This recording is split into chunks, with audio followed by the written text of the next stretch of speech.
It is 7:16. I'll call the meeting to order. We have 5 board members present. Can we stand to pledge allegiance to the flag, please?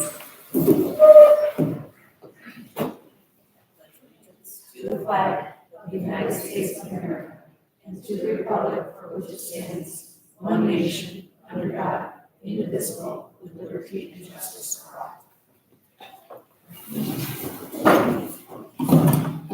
At this time, we will open up the budget workshop and turn it over to Colleen and Maureen to present draft 3 of the 2024 or 25-26 budget based on the recommendations of the board from the last meeting.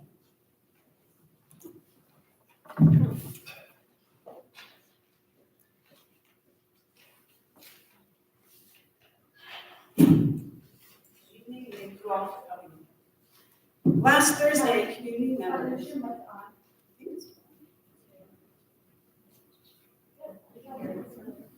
to get a little closer. Can the back here? Okay.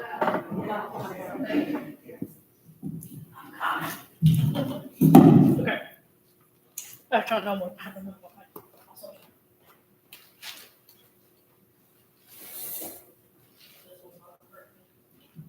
Oh, you are live.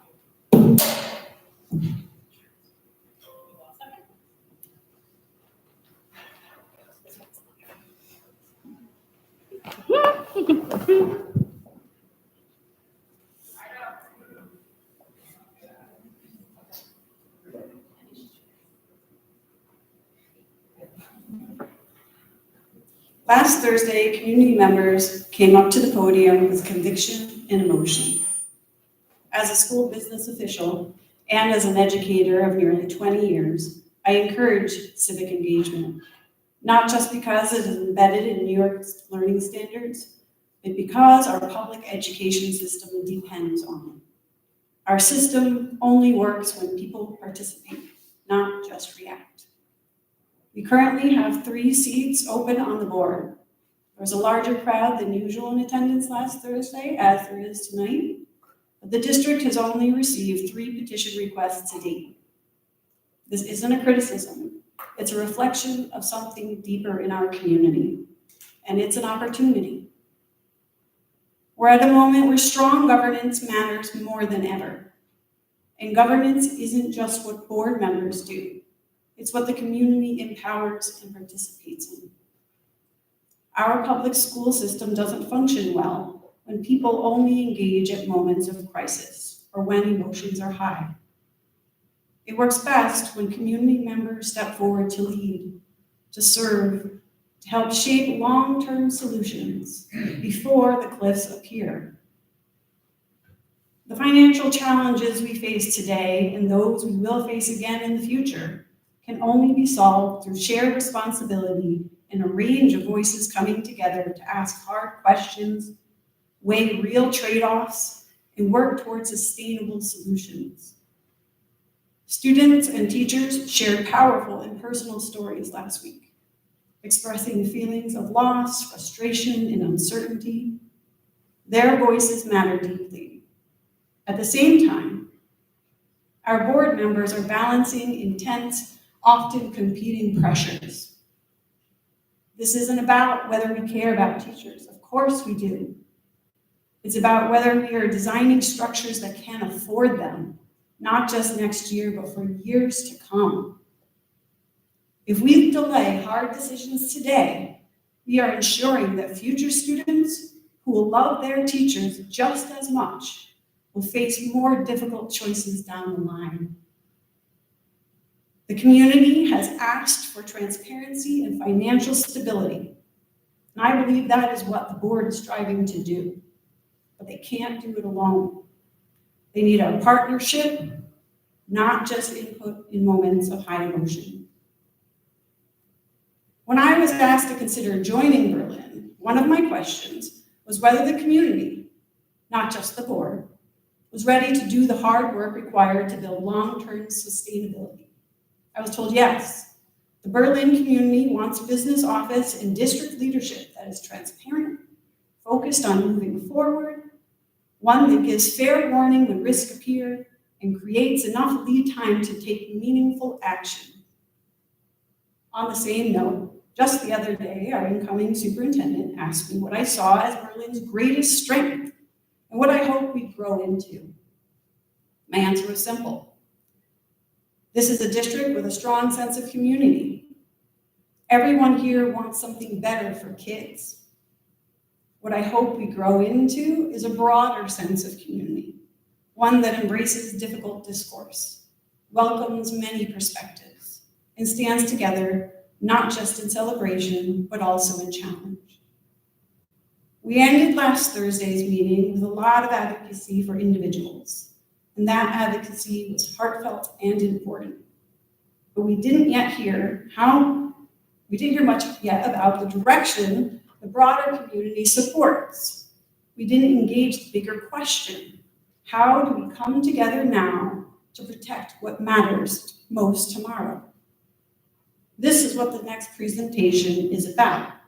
Not just numbers, but choices, and the values that align with those choices.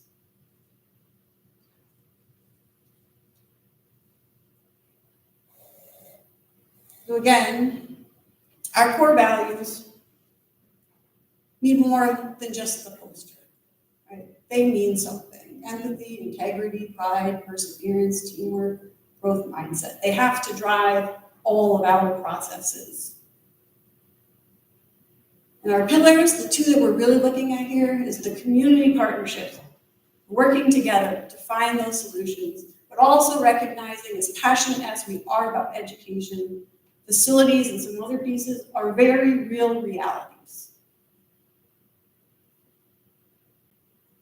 Well, on Thursday, I heard a lot of priorities, and they are up there on the screen.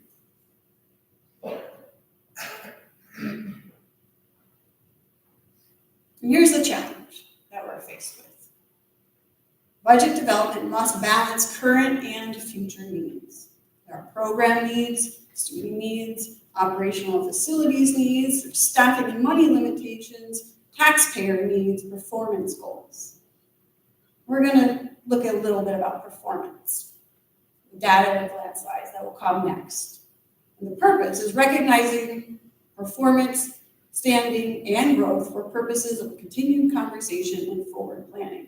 Budgets are not just about budgets, they're also about programming and moving forward in academics.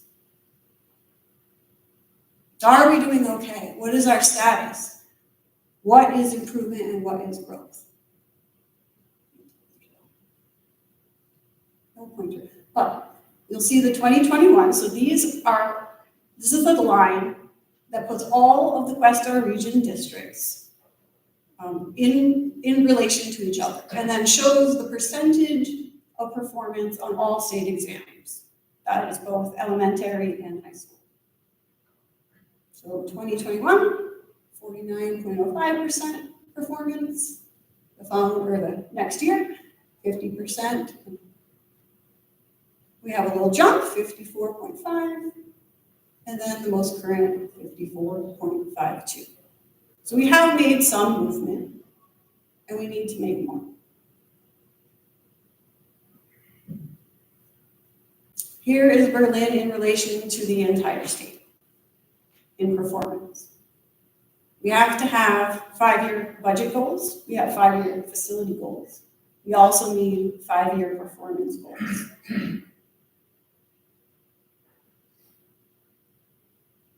So what's available to us? How are we using data to learn from each other? On this screen, you see two scores, the 82% and the, let's call it 65%. Same course, same year, same exam, different teachers. If I were that teacher with the 64%, I would want to know what the 82% teacher was doing, how she got there. He or she, I don't know who it is. So there's data available to us that can be used to have conversations. We can analyze specific tests. We can look at an entire course across the district. We can look at a class section to see how it's performing. We can look at an individual student over time. We can look at an individual teacher over time. We can compare test or learning standards across many years. We can compare to like-size or economically similar districts. We can build our own reports. We can ask teachers, what do you want to study about your own teaching and your own students? And we can dig down in the data and examine that to have conversations in better instruction. Other data available to us. How do we select district academic improvement priorities, and how do we currently measure district improvement?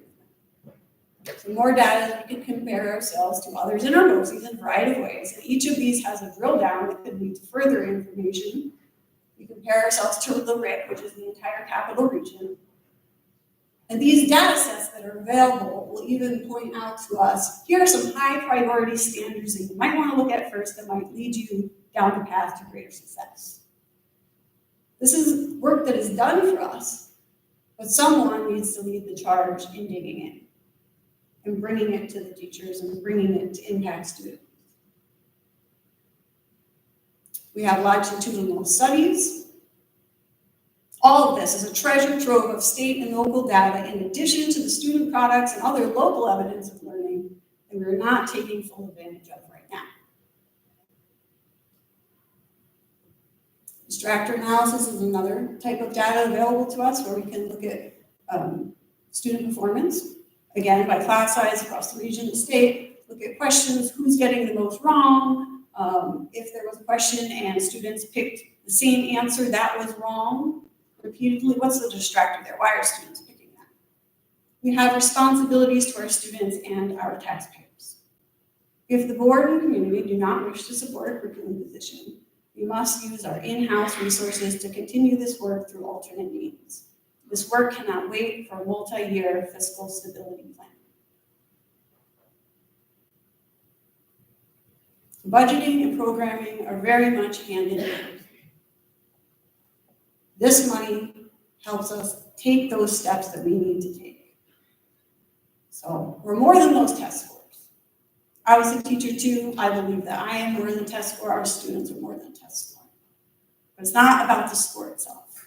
It's about the collegial data-based conversations around noticing. It's about creating action plans, working towards system alignment, engaging in classroom action research, reflecting on teaching practice, and shared celebrations when we succeed together for the benefit of students. That data leads to conversations, and that is where the learning occurs. It is not that we don't have good teachers. We can do better in providing focused support and in intentionally building a community focused on collaborative accountability for shared goals. Who will lead this work with focus? How will we support our academic chairs, our teacher leaders, and our principals? How can we build capacity amongst others to do this data work? I don't have answers to that right now, but we're going to have to do it in-house with the staffing that we have because we can't let it go to chance. Teachers are important, students are important, art is important, music is important, PE is important.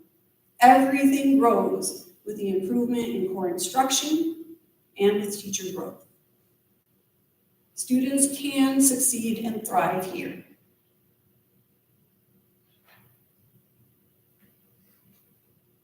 A couple slides that are coming up again. So we said at the beginning of this process, and looking back at those data slides, that we would have clear goals for student achievement and engagement, and that would guide our resource allocation. So this is work that needs to be done. We need to have more conversations about student achievement and how we're going to do it within the resources we have. We said decisions will be made for the benefit of students and not for adults. And again, looking at cost effectiveness, sustainability, and relevance to the students. That was something that was discussed last time. But it also needs to be realistic in light of the circumstances. Here are some topics that respond to some of your community questions to provide you information and give you some context. We'll go through them. First being out-of-district spending. What do some of these cost? Homeschooling. So currently we spend or will spend in the coming year, if you pick up this service, $25,600. That is a service that evaluates the homeschooling plans that come in and make sure they are on par with the education we're doing within the district, and they get approved. We outsource that to BOCES right now. Private schools, there are many, or several anyway, costs associated with private school. One is textbooks, so about $8,000 goes to organizing, coordinating that, purchasing them, passing them out, taking requests, getting them back. We outsource that currently as well. Transportation within the mileage limit set by the board. We also pay health services when a student is in private school. There are many different calculations. It depends on the individual district staffing and how they divide that per student, but let's say $4,000. In our special ed services, which is per an IEP, the cost varies there as well. STEM high school, there were some questions about that again. The coming year's tuition is $13,770 per student. Career studies, the per student tuition there is $14,682. What do we spend on sending special ed kids out? Well, that can range as well, based on their needs, from $45,000 to $183,000 per student from the numbers that I have entered into this budget. Career and technical education, that's on our 5-year average. So the price for the coming year is $426,832. And even though that's a rolling average, just for sake of discussion, we divide it by the students attending to get about $16,400 in tuition.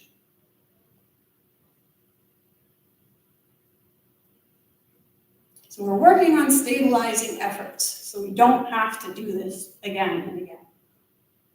And we're working on setting a shared priority, so we can work on that academic piece too. If CTE is a district priority and is best for our kids, then something else has to give. CTE enrollment means there are less kids in Berlin seats.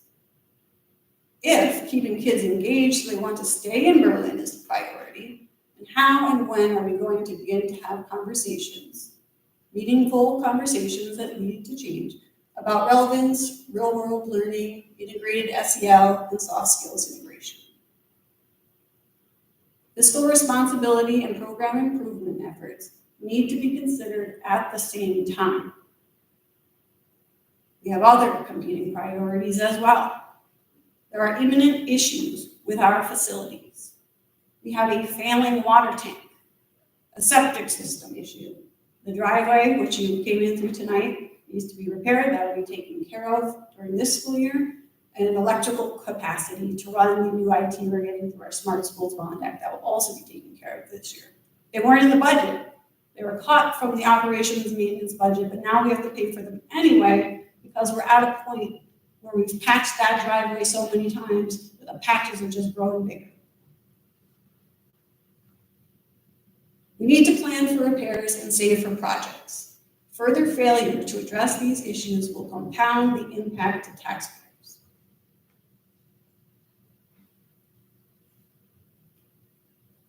So our goal is to stabilize, be able to predict what is coming down the line and address it. To do that, we have suggested that for a time we would maintain CTE enrollment where it is. We would graduate all of the STEM and occupational studies students, get them all the way through their program to graduation.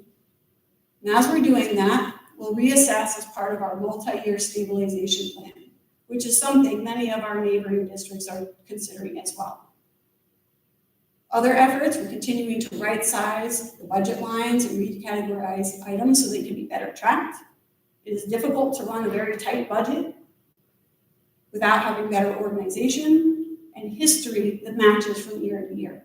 So that is what the business office is working on. An example is that it's athletics, the budget went down. However, some of it was reduced because of Huddle, the cut that went for the video program. Some of it was staffing that was in the wrong place. Some of it includes our Berlin New Lebanon Met merger. It hadn't been right sized for the money that goes back and forth between the two when we each pay half of each other's expenses.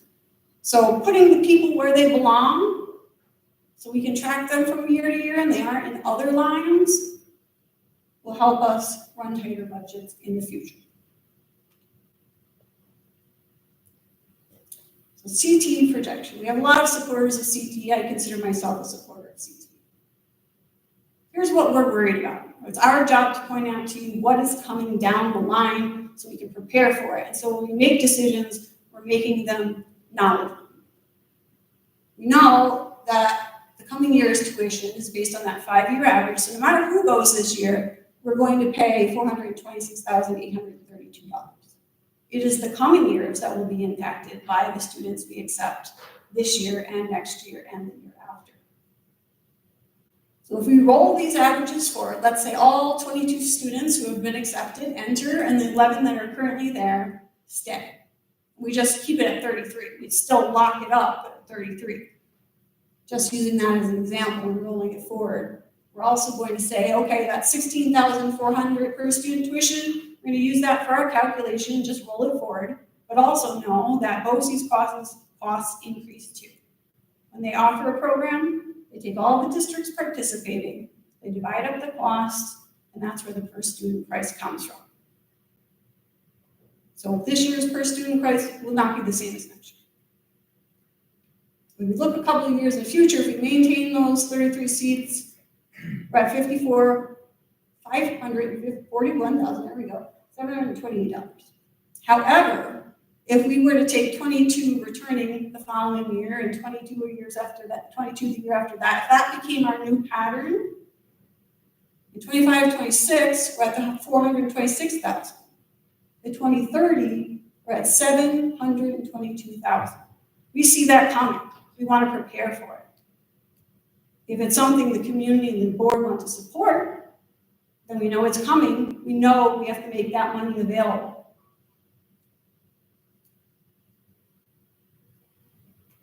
Revenue updates.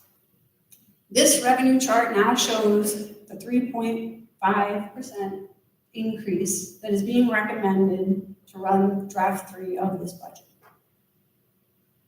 Over in the purple, you'll see the increase from year to year.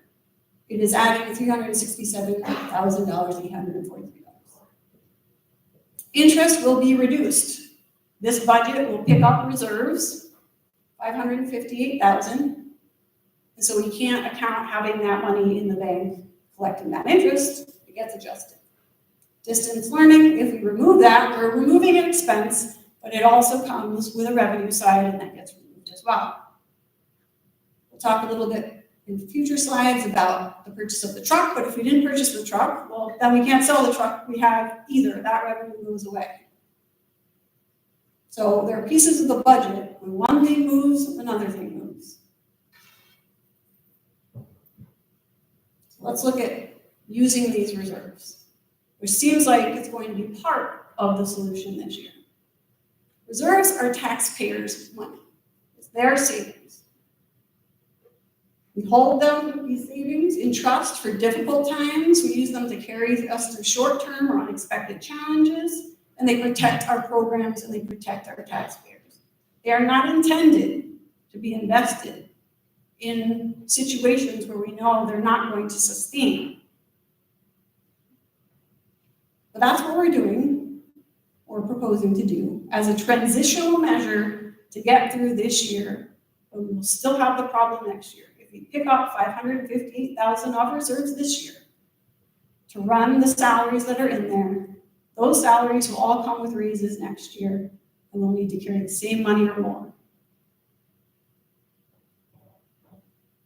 This is a slide from last time. So the reserve we were talking about helping to run this budget is the ERS reserve. That will be reduced by $558,000. But we have other things going on in our reserves as well. So TRS, we can hold up to 10%, which would be over the 800,000 mark. We're not there. That's a goal. We have to keep working on improving TRS. TRS is a larger payment than ERS. In a bad situation, we could remove from the TRS that larger bill to run the budget. But we don't have enough funding to use that as an option right now. I mentioned that we have facilities issues. Right now, we have $1 million in our voter-approved capital fund. Our project will be larger than $1 million. And we have fund balance. So when we talk about rolling over the dollars that are going to run in this next budget, what that really is fund balance. If we weren't rolling it over, it would fall to fund balance, it would be additional savings. If we do roll it over, well, then it's part of the budget. It's not part of our fund balance. It's already committed. With that emergency project, we have reduced our current fund balance by about $500,000. Meaning if that water tank went, that $500,000 could be gone very quickly. So we need to build that also. Long range forecast. Let's look at what comes from the tax levy. The top is your standard 2% at the cap for Berlin. And the one below is 3.5%. We will pick up that 367,000 that was shown on the other slide this year. One of the board members asked last time, well, how does that help us in future years? It does help us, it does compound. But if you look at the top compared to the bottom, that's about $3,000 per year. So next year we will have the same problem because picking up that money from taxes this year won't fill this same size gap or bigger when it comes next year. We'll have $3,000.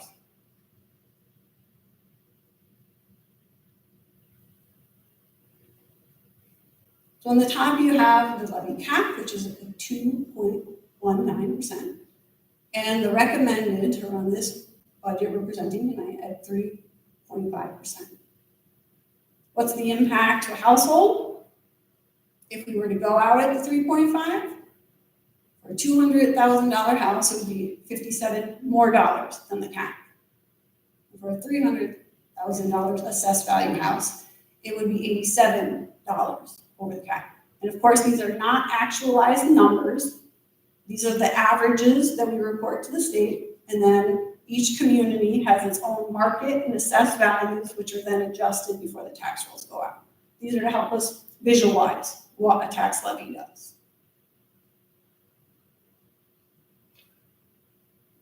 We looked at this last time, but in case anybody was not here, I wanted to look at it again. So in the prior year, our actual expense and our actual revenue, our end of year status, was a positive $14,000. It wasn't a negative, but that is not a good ending balance. We carried over to run this year's current budget $1.5 million of our fund balance and reserves. That $1.5 million that the other business official put in this budget, thankfully, we're going to roll forward if we keep it all. If we spend some of it running in the current year's budget, it will not be available. And if all goes as planned, that money should be available. If it's not there, if we're at the $14,000, that means something went wrong, and we need to figure out what it was so it doesn't happen again.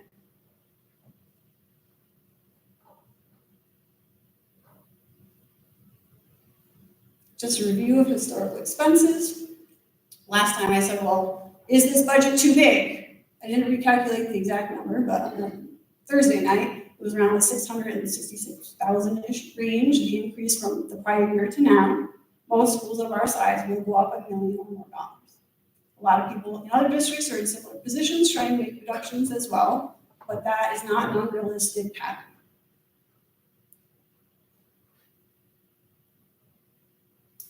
Before we get into additions and subtractions, we're going to review our class sizes again. Just a quick review of class sizes, and again, these slides were up there last Thursday. What this is, the next several slides, is a compilation of the class sizes by grade level across all the Questar districts. So what you see in blue are the average class sizes for other school districts across the region. What you see in the green bar is our class size, Berlin's, and the yellow is the average. So currently our pre-K is 2 sections of about 15. Obviously we can't have one section of 30 kindergartners, so the recommendation is to keep kindergarten keep the pre-K at 2 sections moving into kindergarten. So we would have 2 sections of kindergarten. Currently, we have 3 sections of kindergarten, so that would be a reduction. When we look at our kindergartners going into first grade, currently we have 3 sections of 12. If we were to combine that to 2 sections, it would be 2 sections at the 18, which is just one above the average and comparable to other districts in the region. So again, the recommendation is to reduce first grade to 2 sections. I want to make sure I'm clear on this because I think there was a little bit lost in translation last week. Our current first grade going into second grade is 3 sections of 16, pretty close to the average of 18. If we were to make that 2 sections, it would be 2 sections of 24. While that is equal to 3 other districts in the region, it is my recommendation that we maintain 3 sections at this grade level. Second grade moving into third, we currently have 3 sections of 13. If we combine that to 2, it would be 2 sections of, second grade moving into third, we currently have 2 sections of 13, 3 sections of 13. If we combine that into 2 sections, it would be 2 sections of 20 within the average and the regional norm. So it is my recommendation to move to 2 sections. Third grade going into 4th grade is currently 2 sections of 18. We put that together, that would be 36. That is far too many. So I'm recommending we maintain that at 2 sections. And our 4th grade going into 5th is currently 3 sections of 15. That's the average. Combining it to 2 sections would be 2 sections of 22 within the range of neighboring districts and the area. And the average, I am recommending we reduce 5th grade to 2 sections.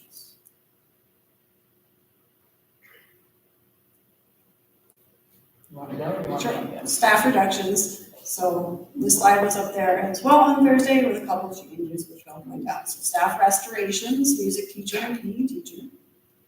And then to offset that, some of the work we did was removing all model schools units,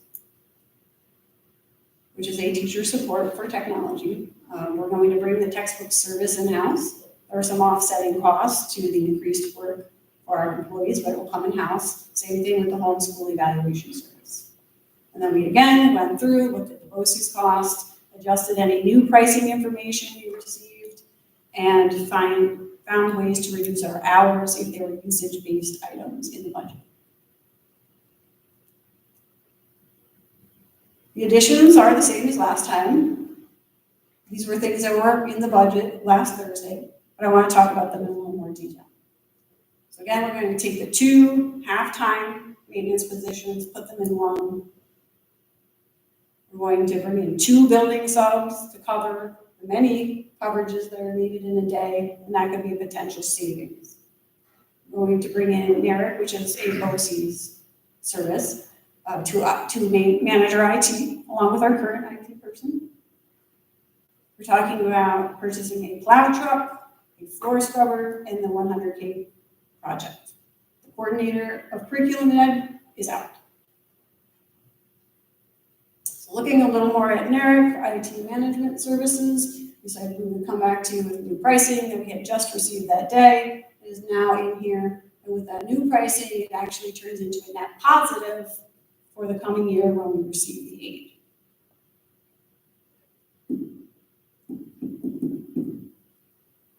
The capital outlay project, so we spend $100,000 now, next year we get $75,000 in aid, and then that rolls forward for the years thereafter. As long as we carry a $100,000 project in our budget, we're only actually expending $25,000. We'll continue to get the $75,000 back.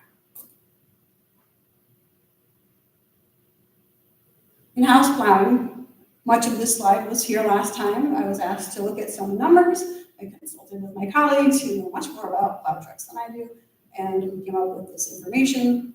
I put the hourly calculations there so you could move up or down Maybe you don't agree that we'll have 8 storms, you could play with the numbers a little bit if you wanted.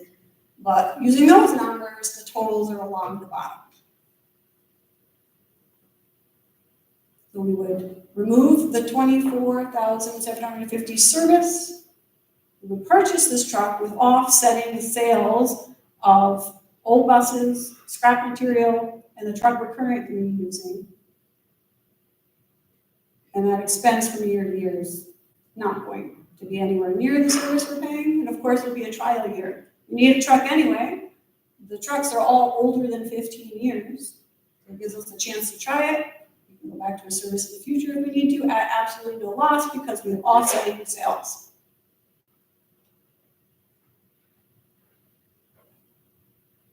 Not knowing the history of the district entirely, maybe myself, I wanted to make sure to be very clear and transparent about what equipment is in the budget. We talked about the plow truck, offset by the sale of the current vehicle. There's also a new floor scrubber in there. The cost of that is about $9,900.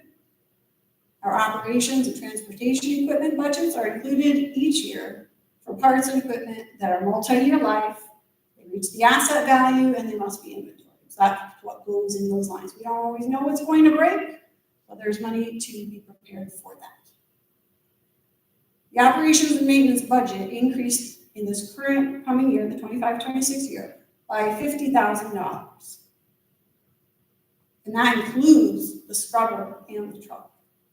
That's across all materials, equipment, and contract lines. Those lines were cut by $63,870 in 24-25. Most equipment, if we were to go into a contingency budget, unless it is absolutely necessary to run the school, would be cut if this budget fails and we end up in a contingency budget. The $100,000 capital outlay project would also be cut. This year, the $100,000 project, in year one, it gets picked up by the tax base. So no impact to the actual budget. It's offset. Every year thereafter, we'll receive the $75,000. This year is a particularly good time to pick up a $100K project to get back on that cycle because we're receiving money back for that early and emergency project. We restructured our debt, and so the amount being spread out over the entire tax base will be $9,250 because the aid counteracts the other part of the $100,000 that would hit the tax base this year. Can we cut these things? Yes, we can cut a floor scrubber. But here are some of the issues. Well, replacement equipment, replacement furniture, replacement tech, replacement textbooks, replacement instruments, replacement science lab items, operations and maintenance costs that were cut in the prior year, and the like are cut. You're adding to our asset purchasing cycle problems and our facilities maintenance problems, which are part of our long-term financial stability planning. So just like I said, when we make a budget, we can't let the programming piece go. We have to still work on that. We still need to work on facilities too. Can we cut the plow truck? Yes, we can cut the plow truck. There's a 15-year-old non-plow truck that would be sold. That would reduce the revenue because we can't sell the truck, we need it now. The service cost would increase, that contract would come back into the budget, the $24,750. And we also have to keep in mind that our other trucks are all 15 years old or older.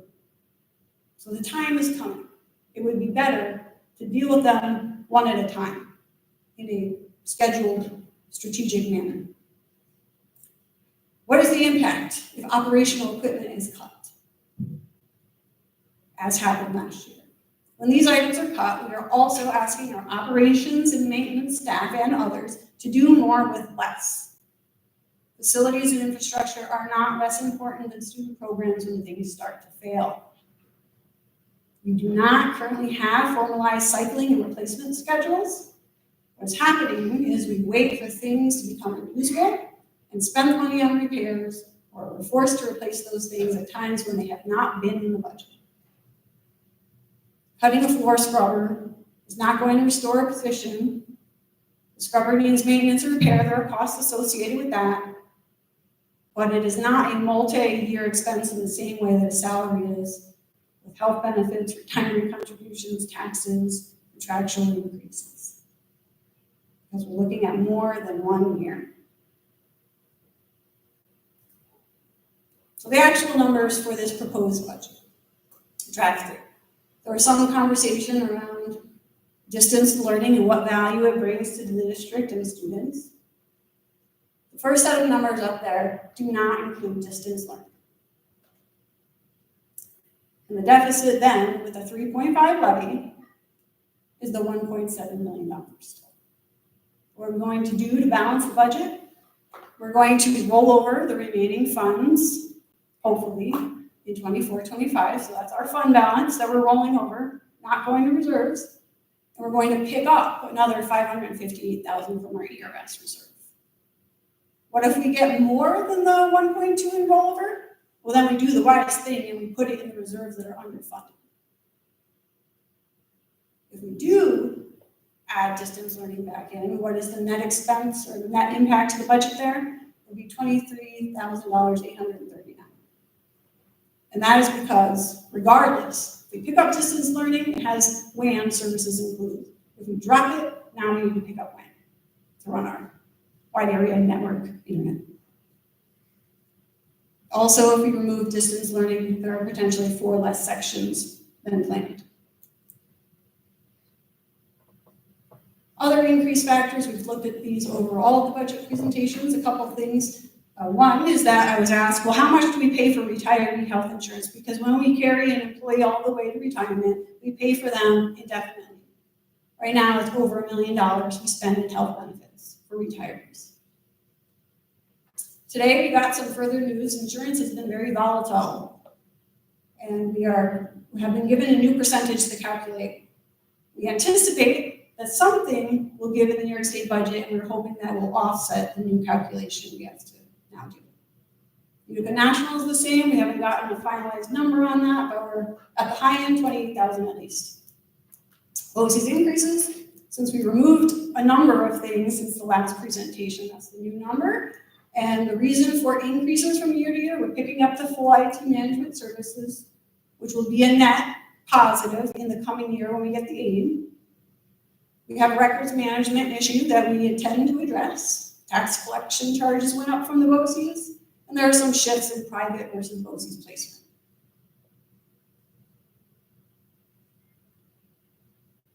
That brings us to the end of the numbers part of the presentation. And just a reminder, there are 3 open board seats. Petitions, if you so choose to enter one, are due on April 21st.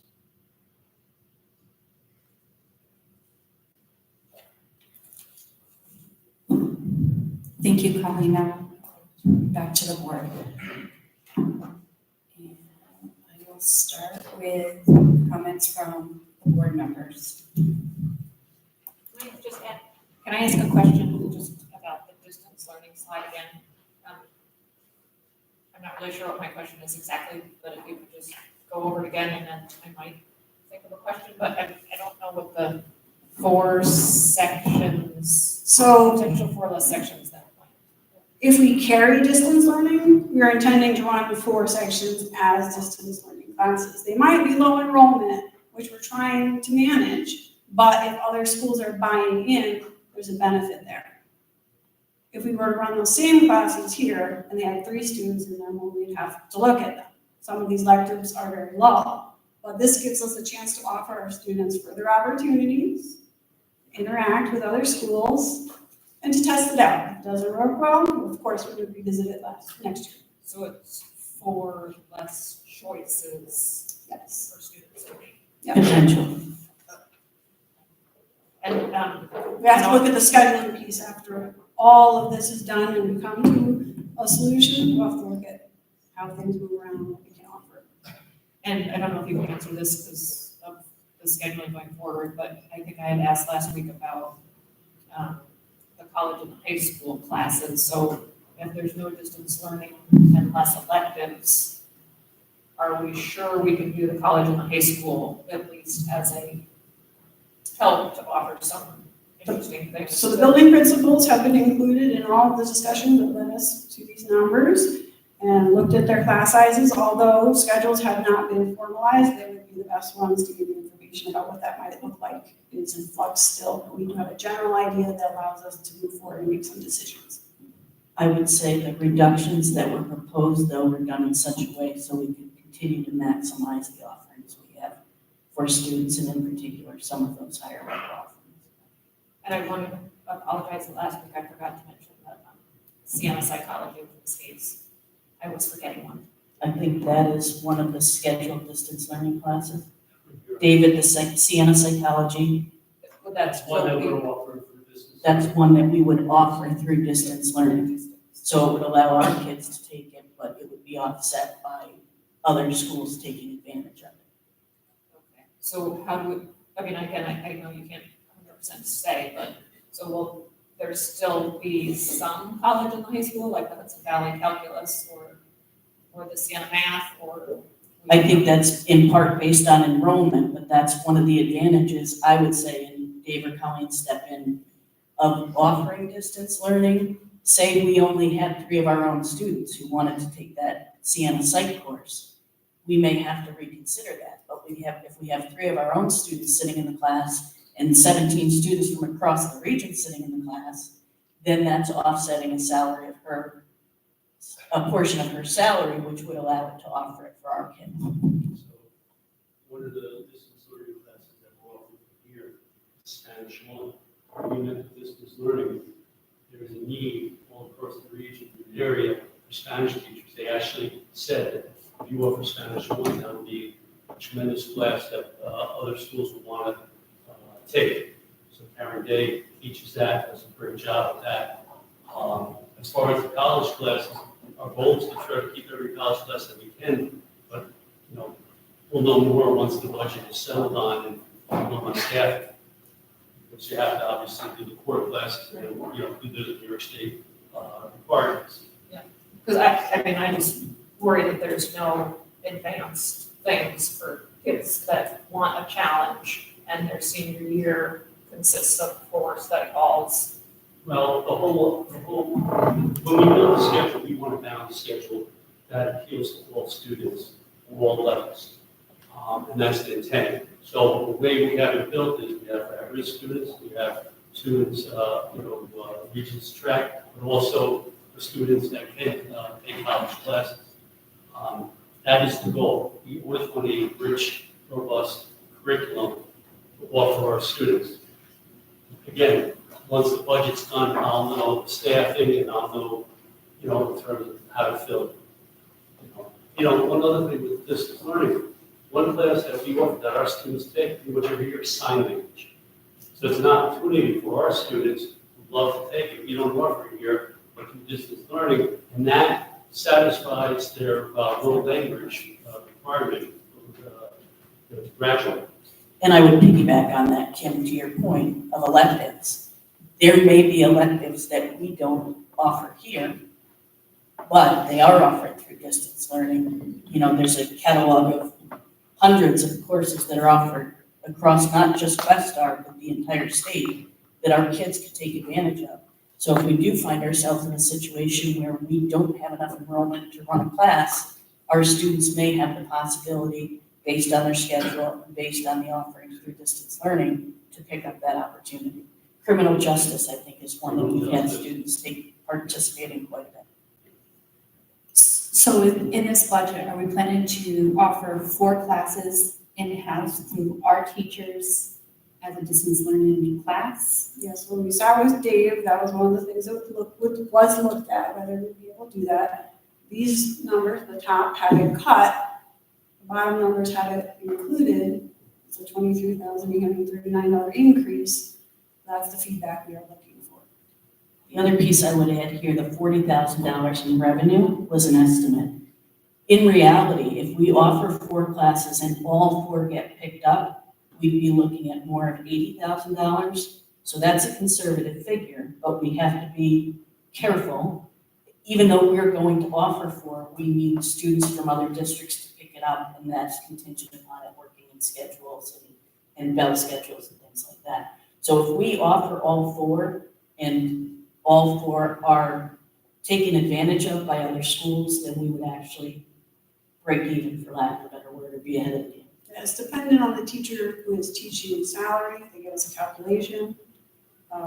Benefits are included in that calculation, but what we do know is this year, we received a course, and we also got reimbursed for the TA who sat in the room, and that was about $15,000.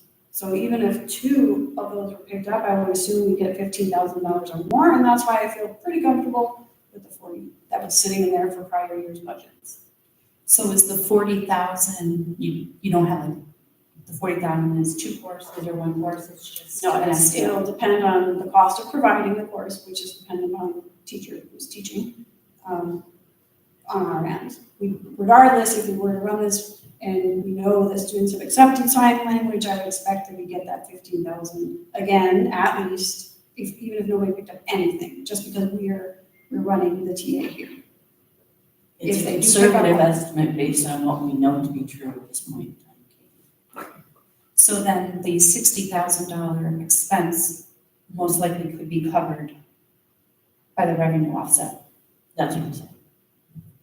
Do we get paid for that by student or by district that By signs up to take instructor. it? So they'll take the salary of the instructor, and they give us a little formula and disperse the cost, and we can go forward, benefiting from that course. And does it cost our students if they're taking one that we're not offering?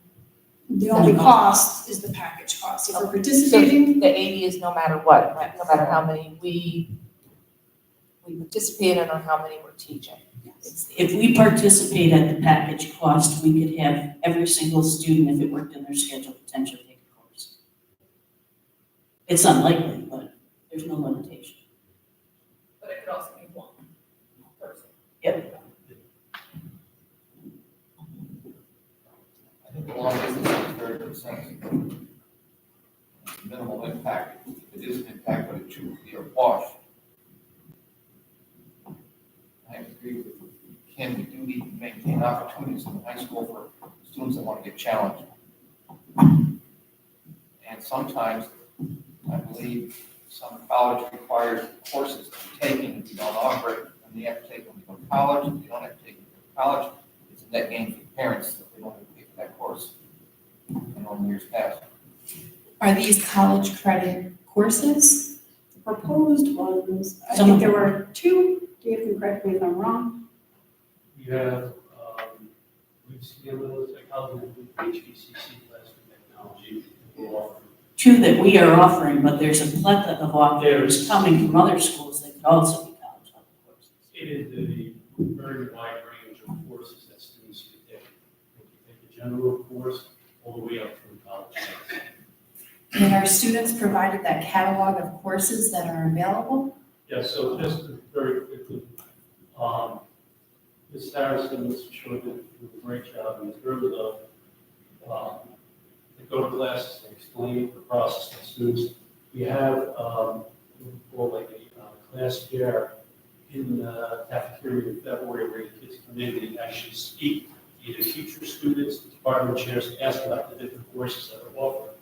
After that, Ms. Harrison sat with all her 8th graders, 9th graders, 10th graders, 11th graders to go over their schedules, for courses next year, explain things to them, and they work together. When parents want to be involved, they're more than welcome, they were involved as well. So it's explained to them on a couple of different levels and opportunities. So if the distance learning starts in September of 2025, but the kids haven't yet, obviously, been exposed to what's available, so they'll just, No, they were exposed to what's Okay, they available, because we are offering it this year, and it's our intent. The only reason it's out is because of the conversation we had last meeting, where folks were worried about the cost. It's something we did last year, we intended to do this year, so when kids were exposed to course offerings, these were included in those offerings. They also offer teachers that potentially do distance learning. They actually in January got together with other distance learning instructors. So not only are they have a community of fellow teachers, but they're actually professional development opportunities. Each person that went through it said it was very rewarding. So not only they're doing it, but they're also working on the craft at the same time.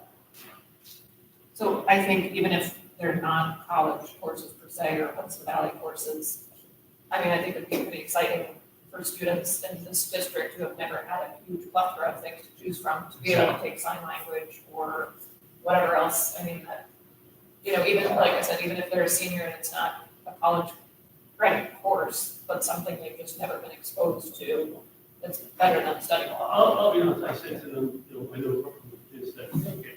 And I said, how is it learning virtually?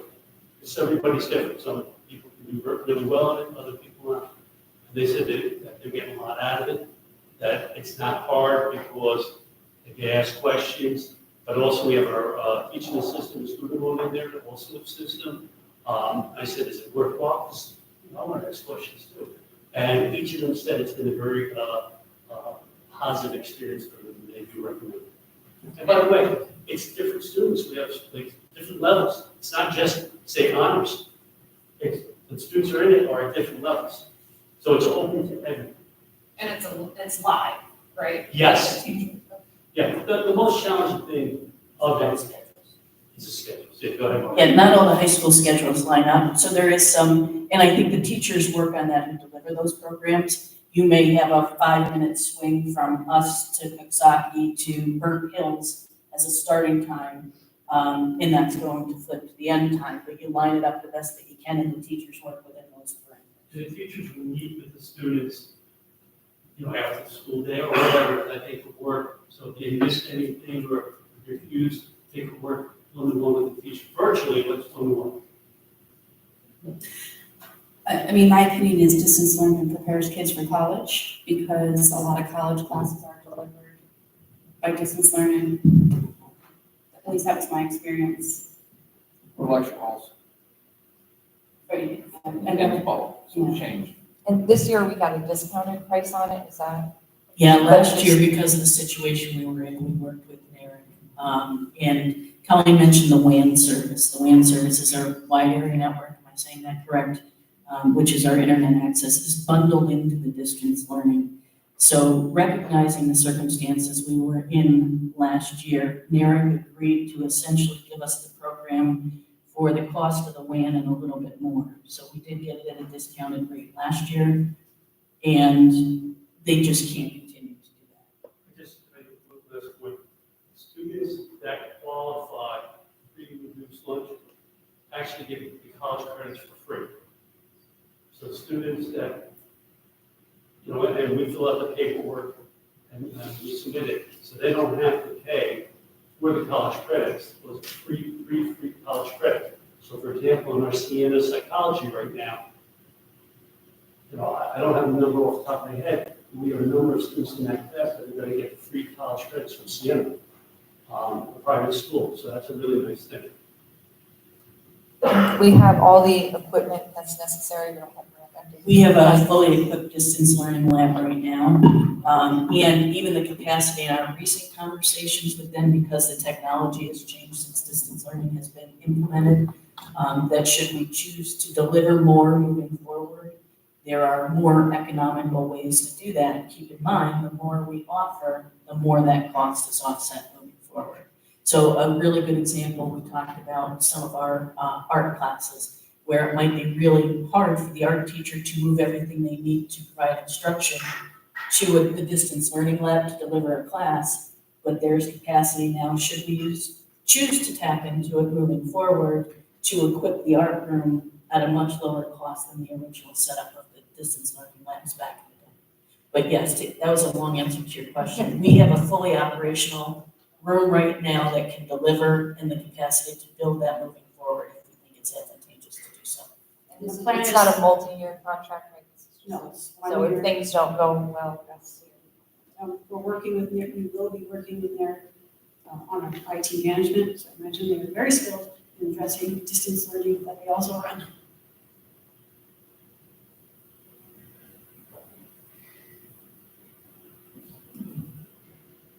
This is what it is, but, I'd like to back up a little bit to the CTE.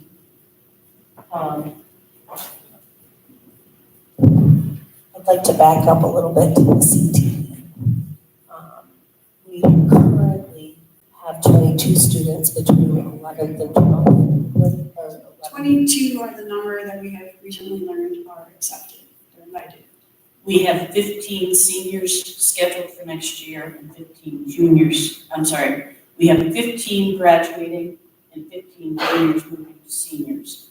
We have 22 who have been accepted for next year. So Sherry, 7 higher who have been accepted for next year than we have had the last 2 years.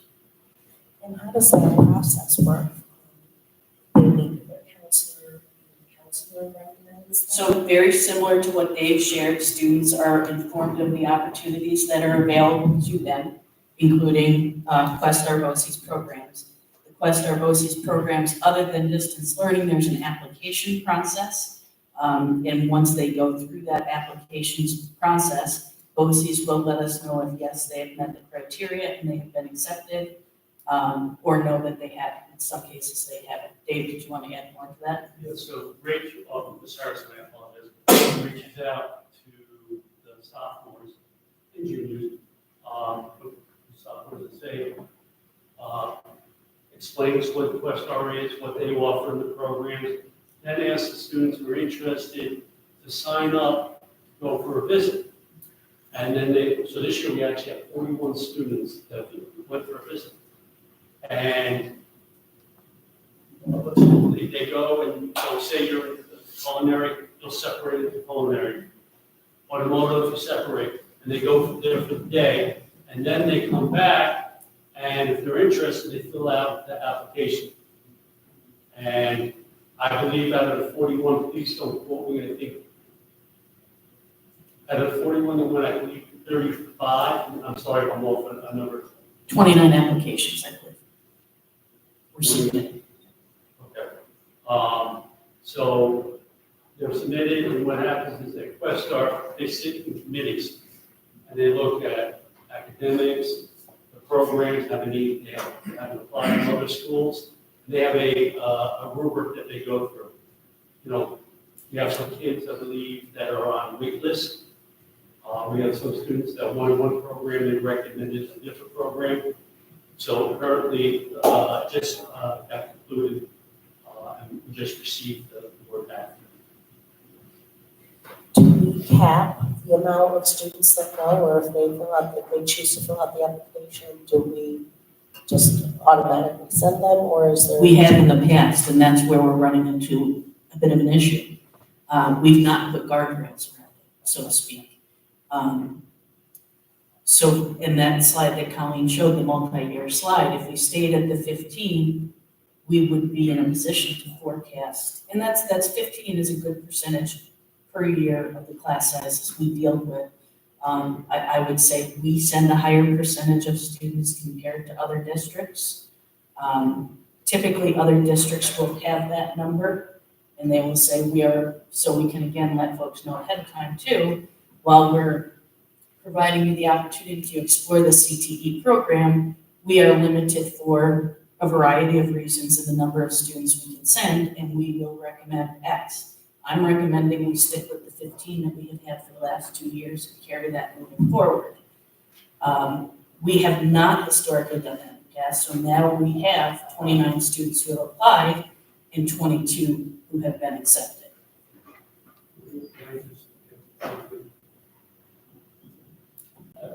I have a lot of experience as a high school principal.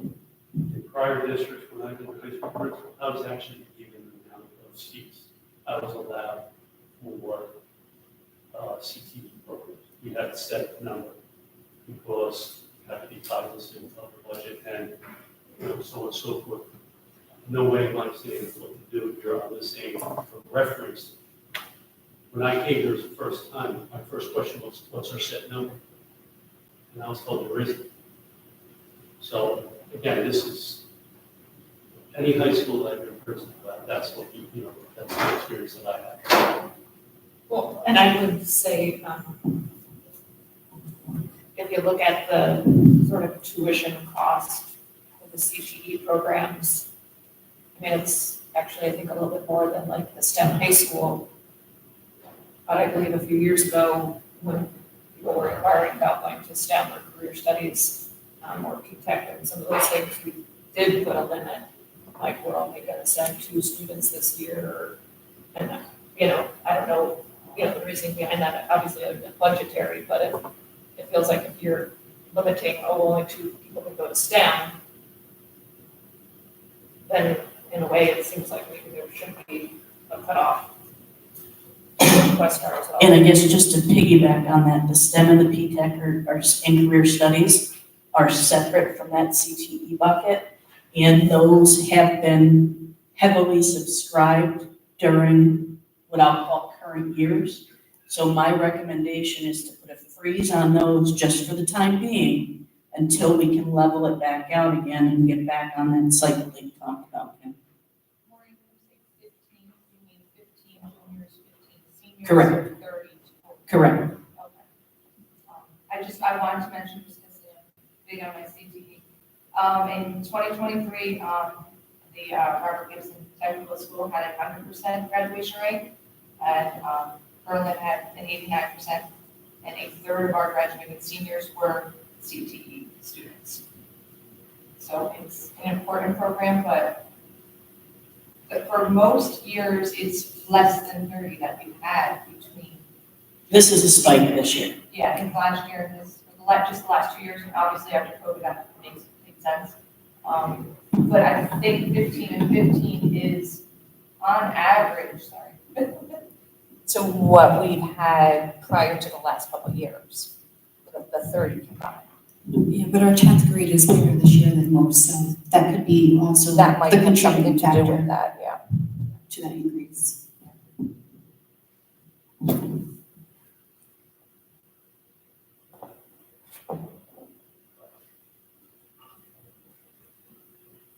Sorry, do you have any comment on the CTE? It's a very important program. Last week, I had the pleasure of having 2 Berlin graduates job shadow in commercial electrical, 2 outstanding students. And I met with them after they did their 4 hours of shop, and I asked them what they liked, and they explained everything. And I asked them to write a letter to the board, how the program was beneficial for them. And one of the things that came out of the conversation is they have a hard time with textbook learning, and being hands-on, they're very successful.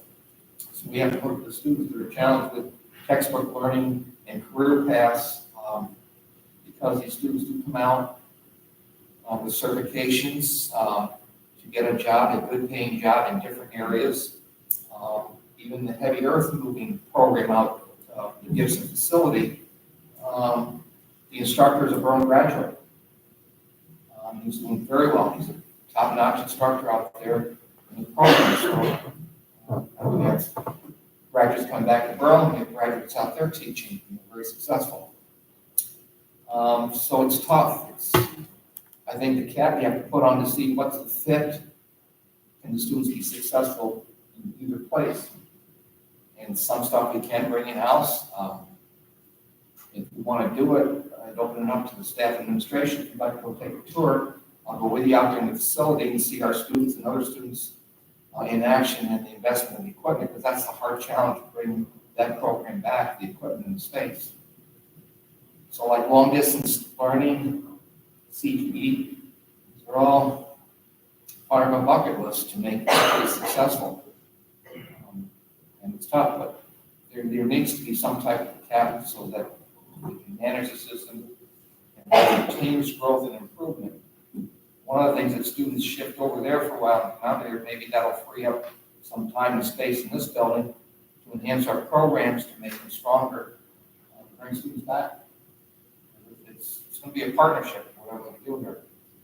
Yeah, I mean, 30 kids total for a year is a third of the population, and I think that's a good target number. That's a good target, as long as everyone gets what they want. Based on history, that seems to be a very good number, 15. Yeah, I just think the number for this year is abnormal because that class is substantially larger than, you're talking 42 kids in our senior class versus 55. Yeah. So you do the percentage of it, it's actually the same percent. I do want to say, in fairness, in response to Frank's comment, we want every kid to get what they want. We absolutely want that. Regrettably, we are not currently in a situation to guarantee that. But unless we start to have conversations like we are having right now and set ourselves up for sustainability, we're going to be in more and more situations moving down the road that we are not going to be able to give kids what they want. So while I am asking for a temporary hiatus or potential reduction in some of the things we have historically done, it's so that we can begin to build and guarantee that kids moving forward will continue to have these opportunities. And this also opens up the door to opportunities for discussion. What can we restructure throughout the year? We've got retirements coming up, there are other things going on. And whatever we do, we have to look at what can we restructure so that we get out of this crisis management every budget cycle, because state aid is not fulfilling our needs. And you have your TRS, your ERS, your health insurance, and your salary increases. Your budget is spent plus. So I think in the future, next year, we need to have some discussions on what are we going to restructure throughout the year to try to meet everyone's needs. Yeah, I just pulled up the CTE numbers from the last few years. So 22 to 23 was 32. That was still a high one, but 2 years prior were 27 each year. So that 15 is definitely a fair number, I guess is the best way to say it for the time being. Yeah.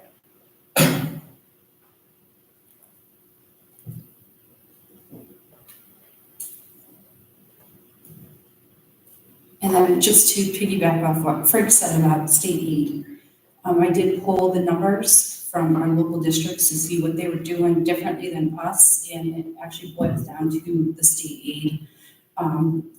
Berlin's receiving 2%, which is 173,000 additional.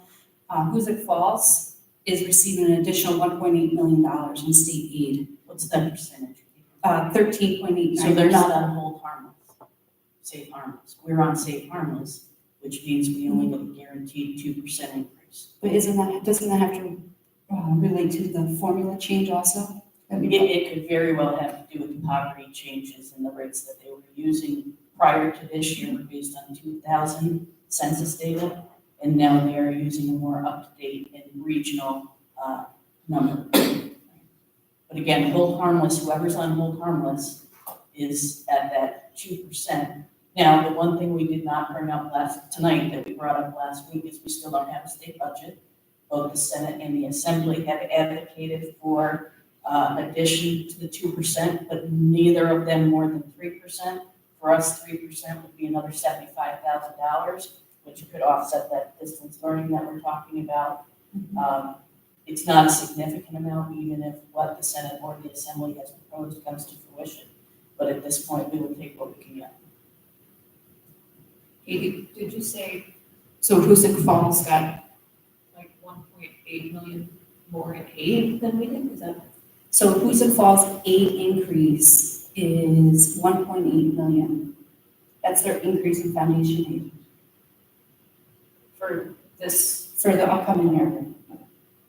So it's 13.89% increase. that we got to. Most districts got to. Yeah, Brunswick was 5.58, East Greenbush 5.85, Lansingburg 5.13, Wine and Skill was 2, Averill Park was 6.25, Rensselaer was 11.27. So We have no control over it. But I just did it for research purposes to see what other districts were doing. And I'm like, well, where's our state number with that? And so I actually went on the New York State website to find out what was going on. I guess to Frank's point from last week, one of the things that could benefit us is advocacy, but that's what the formula running. And I will say there have been improvements to the formula, and there's a continued discussion around the formula. I would encourage the board to take the opportunity to participate in municipal lobbying opportunities that come around, because that's where we might be able to move that needle.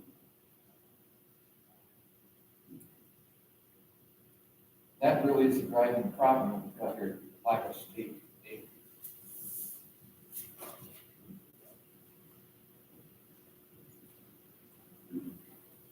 I just had a quick question about the truck estimates here.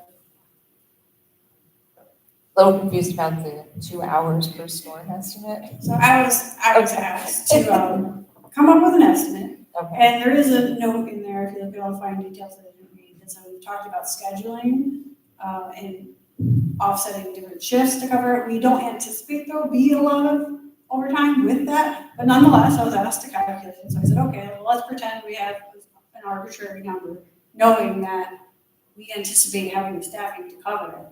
If the school's closed, then we have our full-time people here working on it. If the school is delayed, our people come in during that time and are still working their regular hours. Could it be that they have to come in extra early? Could it be that we stay extra late sometimes? Yes, I wanted to include some number using a sort of middle of the road hourly wage just to perform what I was asked to perform. yeah, I mean, I would estimate that the 3 buildings, just because we own a business and we do our plowing ourselves, I would estimate that to be more like 3.5 hours. And it Andrew, could be we're multiple currently not times. plowing 2 of our 3. Okay. We're Right currently now. doing the bus garage and BES. Okay, that makes a little more sense than the 2 Do years. we also plow under a certain level? If they don't come unless it's what, over 2 inches or over 3 inches? They come, the contract is at every 3 inches or as, dictated by myself. So if it's under a 2-inch snowfall, they don't come, we do it. You don't feel like this would stretch what the employees that we have thin, or? We don't. So, well, the way we handle it right now is typically that their hours are all set from what they normally are. So we always have a maintenance person that starts at 6 in the morning, and then I have one that starts at 8 a.m. And on days when we're going to get a storm, we usually bring that 8 o'clock person in at 6, and they go home at 2:30 instead of 4. So, kind of regulate their shifts the way that we need to. The same way with the 6 o'clock person, if it's predicted that we're going to get a large storm, we'll bring that person in earlier and let them go home earlier as opposed to paying. Any suggested cuts wouldn't affect that? No, we're actually looking at a suggested increase in maintenance from 2 half-time to 1 full-time. Do I have that correct? So go from 2 4-hours to 1 8-hour, so there's no extra cost associated. Correct. And so we currently have a plow truck that we would keep. It says we're selling the non-plow truck. So we have 2 plow trucks, or we have 2 trucks right now that have plows on them. This would make a 3rd one. Oh, so there would be redundancy. Yes, Okay. although we've not had the discussion yet with, transportation as far as that goes. The transportation staff have done plowing at the transportation facility, and maintenance is able to go on and work at Berlin Elementary, plow Berlin Elementary, while the transportation staff are working on plowing the bus garage. And so we would, we would probably try to work with them to see if they could handle the transportation department fully on their own. And that would allow us to, again, to make a shift in hours to be able to cover both other facilities, Berlin Elementary and. So to trial for 1 year, if it doesn't work, we can go back to contract.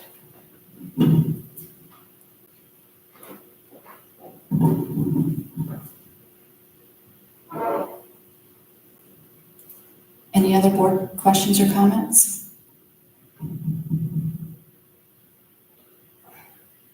So hopefully, before we vote, we'll have the state budget. They passed another extender, which originally we were hearing that we would see numbers before the upcoming break, really Friday for break. This extender takes them through the next payday, state payday, which I believe is the 15th of the month. So they're in no rush to get another extender prior to the 15th because it won't impact state payroll. But after the 15th, they would have to do another one to get them to the next state payroll. I remain optimistic that we will know by the 22nd. I feel very comfortable using the 2% because I do think that is the floor. It could only go up from there. And if it goes up from there, as Colleen said, I think we take the wise choice, knowing it's not a significant amount of money anyway, and we move it into reserves that we could benefit from moving forward. And so what's presented tonight, if we went with this particular budget, it would be the supermajority, right? Yes, it would. And how much would we have to cut if we decided to not go with the supermajority? What's the dollar amount? 100,000 percentage, right, Colleen? Well, on the last set of slides, I removed that one from this slide deck. So I would have to go back to, but it's a significant cut. I mean, one of our numbers, I'm not sure which percentage it was, but we're looking at 300,000 or more. I want to say 385,000 off the top of my head. To go from 3.5 to the 2.19? That might have been from the 6.4 to the 2.19. I'm pulling it up.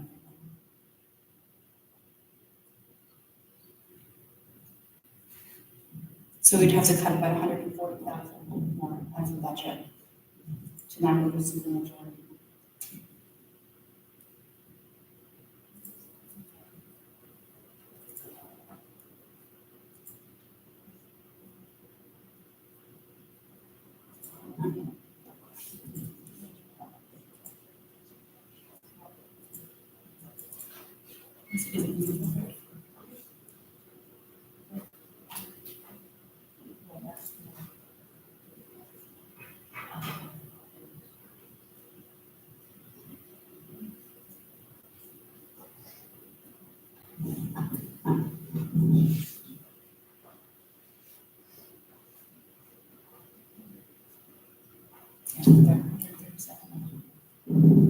Additional levy at 137,000, so Katie's right on with her $140,000.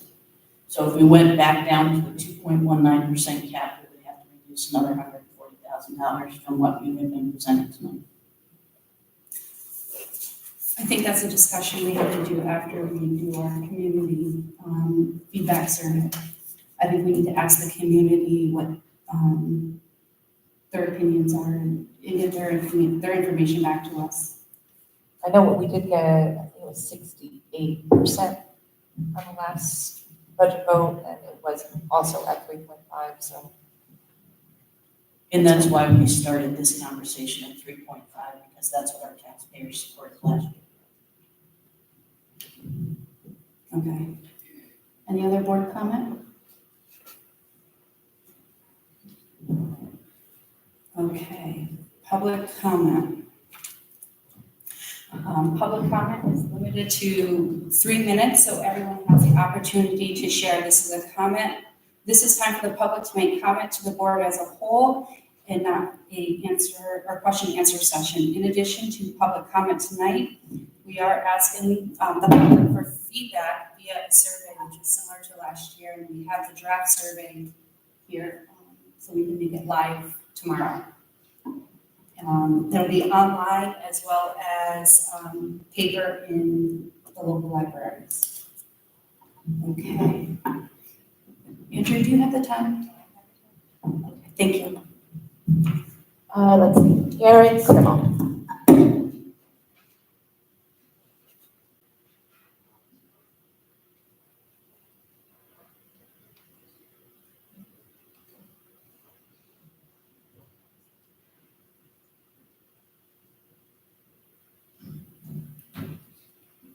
As the cheer coach, I have a pretty big voice, so I will try to step back from the microphone and not yell at all of you.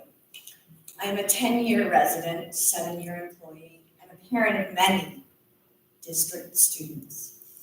No, I am not an alumnus or a descendant of the wonderful generational families of this district, but I've been held by my peers to date to the same standards as if I were.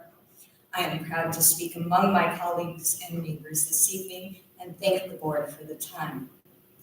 To state that we as a district are not taking full advantage of the state data and current district resources to utilize that data is to state that at least 4 current administrators and 1 salaried support personnel are not doing their job because we already have access to this data and software and utilize it in many of the planning phases for all programs, educator evaluations, as well as many other school year growth and improvement processes.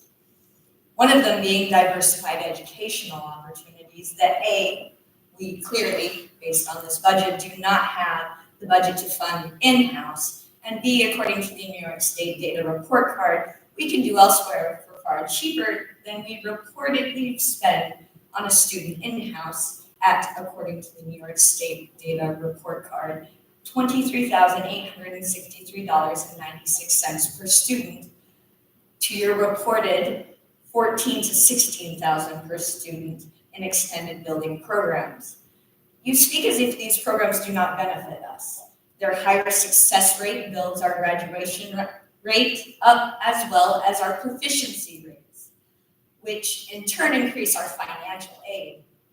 You show here a longitudinal data study, but only for ELA, which clearly shows that steady class sizes and staffing provide growth in at least that area. You use a distractor analysis as a distraction from real data that refers to no specific test, but when reviewed by the district personnel tasked with handling and verifying that software's accuracy, it can tell you it's specifically only for grade 8 ELA exams and is specifically used to identify the areas of the assessments that need further program review and can only be done when hovering over the individual markers. Somehow, that software being used as a graphic, you'd have to know what you were looking at. You utilize performance growth as indicators for change, but you fail to identify which indicators these tiles relate to in any way. You also fail to recognize throughout all the data provided that compared to the capital district, we are on equal footing to those top schools near us and or near equal footing in all areas. Those top schools in your great big growth. You state you must use our in-house resources to continue this work. Start using them.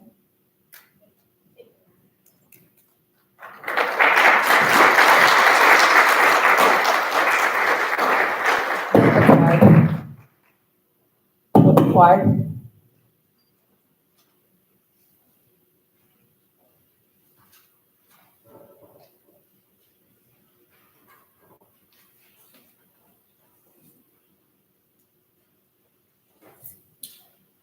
Good evening. My name is Bill Burkhardt, also known as Mr. Gibby. I have never had any reason to address the Board of Education over the course of my 32 years here with the district until now. Last week, Dr. Long mentioned that there would be 20 students each in 2 third grades. I think she may have misspoken. Last week, and again tonight, there will actually be 20 and 21. That's according to the teaching hub that I looked at. I looked at last week and again today. It certainly seems like quite a few students to me. The homeschooled students who very well may be coming back, even being taken into the equation. To the best of my knowledge, 2 homeschooled children will indeed be coming back to 3rd grade. That would put the count to 21 or 22. I've been doing this a long time, not counting the 2 homeschool children that may be returning. I average 2 to 3 new students each year, and Tracy Peter, my partner, does as well.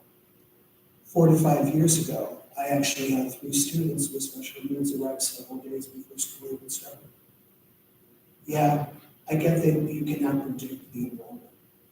However, if you looked at the average of new arrivals, which in my experience is at least 2 in each room, that would put the count to 23 and 24, which to me seems excessive. And I do believe last week, Dr. Long and Katie agreed that 24 is too many. Over the last 5 or so years, teaching has drastically changed. The needs of each individual child behaviorally and emotionally, not to mention academically, are exponentially different. We talk a lot about the Mountaineer core values. And to be completely honest with you, it is something that I glance at from time to time when it pops up in the presentation. I took a good look at those values before I wrote this. The core value of empathy, and I quote, is acting with compassion to build relationships and foster community. I sure will try my best to do that with next year's class, but it seems very daunting indeed. I implore you not to look at these kids as numbers, but to look at the needs of the group as a whole to meet expectations with success at the third grade level. With larger classes, we will never attract new families to the district, or we will lose more to other options. Where will this lead us in the future? Thank you for your time.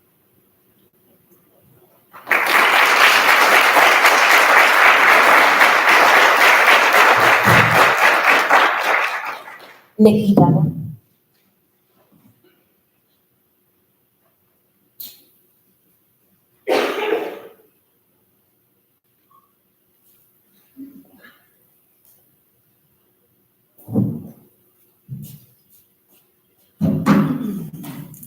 Hello, my name is Nicole Dunham. I was unaware of this meeting until just yesterday, so I apologize. I really didn't have much time to prepare a speech, but I was asked to talk tonight to express my thoughts and concerns by my former third grade teacher, Mr. B. I felt that it's my due diligence to make a statement tonight because I have expressed concerns. I'm a long-time proud alumni of Berlin. I've attended the school district from kindergarten through 12th grade, graduated with highest honors in 2007, and I'm also a graduate of Russell Sage College with dual bachelor's degree in elementary education and psychology. And furthermore, I continued my graduate education at SUNY Albany for literacy specialist. I'm often asked what led me to the decision to homeschool my children, and it's really a loaded question.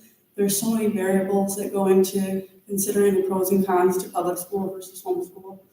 And for myself personally, I have 3 students in the Berlin district, one of which who is an extremely gifted and highly excelled student in all areas. All of my children came to me with feelings of wanting to be homeschooled for different reasons. And that is why this year, for the 2024-2025 school year, we've been actively homeschooling. My oldest, I feel, was in a position to sort of fall through the cracks and be shooed to keep his hand down. You know the answer.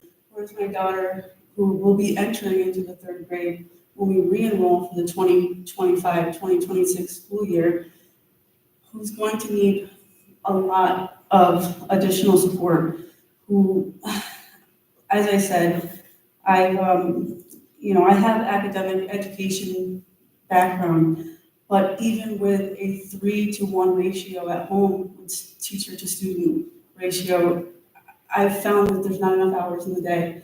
And compelled tonight to talk about these class reductions sizes going into the upcoming year, I just, like I said, feel it's my due diligence to just speak out against the elimination, I guess, of sections, we called it, because I have personally seen, I'm sorry, the lady speaker, I missed your name, but talking about the budget conversations with making cuts in the BOCES program for the homeschool evaluation and the follow-up with that. I do feel as though the budget cut there is left us actively sort of just dependent on our own needs. I believe that I need to re-enroll my students to get my children. Your 3 minutes is over. Can you email that to the board so we can read it? Absolutely. I just wanted to Thank you. know that we will be re-enrolling and those numbers will go up. Thank you. Thank you.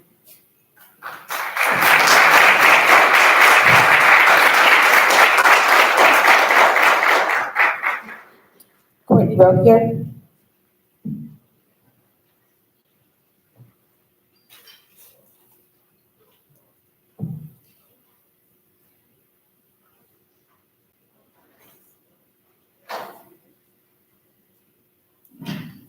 Be listening. Good evening. My name is Courtney Rogier, and I'm a 2014 alumni, as well as a coworker, friend, and parent in the district. I'm going to do my best to say everything I have written before the timer cuts me off, but 3 minutes isn't enough time to describe all these teachers together, let alone individually. Since elementary students are in bed or getting ready for bed, I will speak for them. For the last 2.5 years, I have had the privilege of working alongside these caring, hardworking ladies. Before becoming a TA, I was a monitor and would go into almost every single classroom. Watching them teach was inspiring. What's more is seeing the connection the students have with each of them. To some, a teacher is a safe zone, a comfort, and there's quite a few that don't have that at home. I can definitely speak for Megan Olson, as I had the privilege of working with her daily. Any kid in need of a hug, she'd give it. Needing a 5 to 10 minute rest time in the reading corner, or just to rest their eyes when they have a headache from how hot the room was because the thermostat was broken in the classroom, and having windows open only did so much.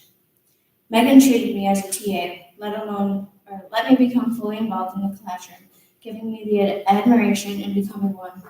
Tess Moby, her pride and character speaks volumes. She brings spunk and fun into her classroom. No, the school. Aubrey Mahar, the past 2 years, was the best building substitute. She's sweet and kind. Her position was on the line last year, and she gladly took the position of the MTSS reading for Lisa Leffler, who stayed home with her adorable baby. But working with Aubrey is a delight, and she listens to her students with a bright smile. Taylor Meyer, although I haven't been in her classroom, I can speak as a parent on her behalf. She helped my daughter in kindergarten with MTSS math and helped her graduate in a way. Alana still talks about Miss Meyer and how she helped with her math and gives her big hugs whenever she sees her. Again, speaks volumes. Speaking of, you're getting rid of a teacher, which I see kind of changed, but who at the time was a substitute and an assistant cross-country coach, but has since become a close friend, close enough to invite him to my first wedding. Josh Weaver was and is still a mentor to his students. He was my comfort at the high school when my dad was dying from congestive heart failure and kidney failure my junior year. He gave me the best advice, gave me a shoulder to cry on, and would tell me the corniest jokes just to get me to laugh in my dark zone. Teachers are these students away from home, or home away from home, sorry. Although it was already mentioned, teachers' positions should come before yet another administrator. Like the old saying goes, too many chiefs and not enough Indians will ruin a tribe. Cutting BOCES is a mistake. My husband would not have passed high school if it wasn't for BOCES. BOCES taught him how to construct, become an electrician, and he is now in the welding trade, which we need more tradesmen and women. Lastly, you're worried about enrollment. Maybe if we stop getting rid of all the teachers that actually help our students and are there for comfort, maybe get rid of the ones that are punch walls, throw books, and everything. I know I ran out, but Can you just email that to us so we can read it? you can totally take this copy right now. Perfect, thank you.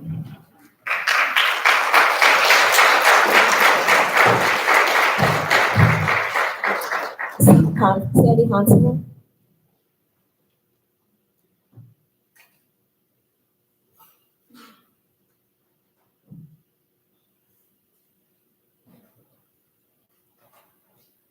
Hi, good evening and thank you. I just wanted to let you know that after the budget proposal on Thursday, Friday was a really difficult teaching day. The decisions that you made have an immediate, really profound impact on them. There were levels of stress, there was worry, there was concern, there were verbal altercations. One of really the hardest teaching days I've ever had. And I will say, Colin, that I absolutely agree that we do need to project for the future. But this conversation should have happened in September and October. And I do think that once this is passed, you do need to reach out to the ETA, the CSEA, the BAA, and start these conversations. We're seeing difficulty. If you knew then, right, if we knew then what we know now, we'd be talking about how are we going to prepare for larger class sizes? Are we going to partner more co-teaching classrooms? But we cannot do this 11th hour, oh my gosh, we didn't know, right? You know what the salary of every employee here. You know the stipend because you approve them. You know every paper clip, every basketball, every smart board, because we have to write a requisition and it gets approved. So most of the budget you should know. So if you're seeing hiccups along the line, you need to pull us in sooner because we can make things happen. We know the intricacies of who we work with, who should be partnered, who should make other decisions. But we cannot be a district that is known to hire, fire, rehire, refire, because we won't attract quality teachers. Thank you.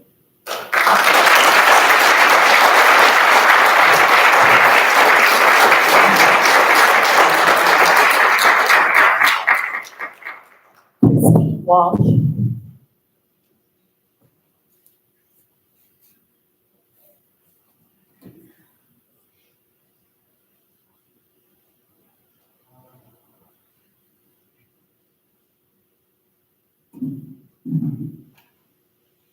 This statement is from Sam Colbert.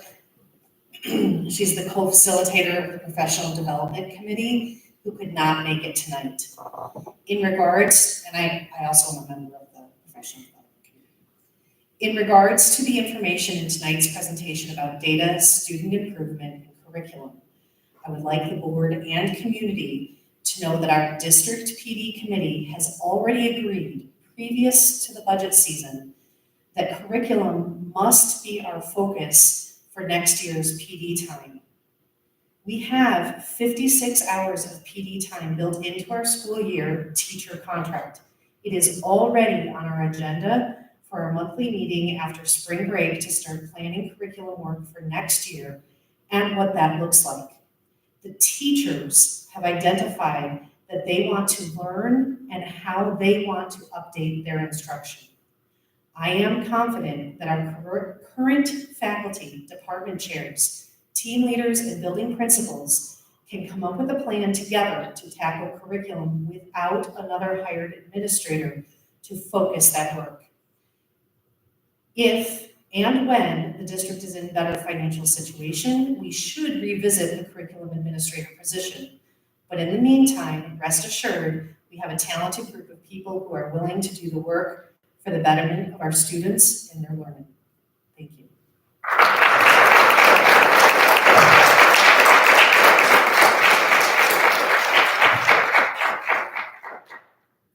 Danielle Myers.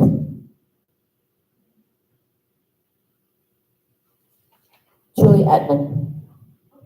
Sorry, Danielle, I didn't see you.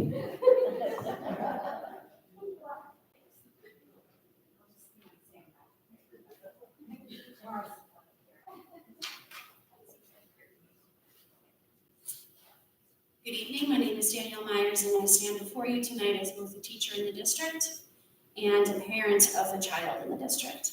I'm speaking tonight in regards to the elimination of one English teacher and one math teacher.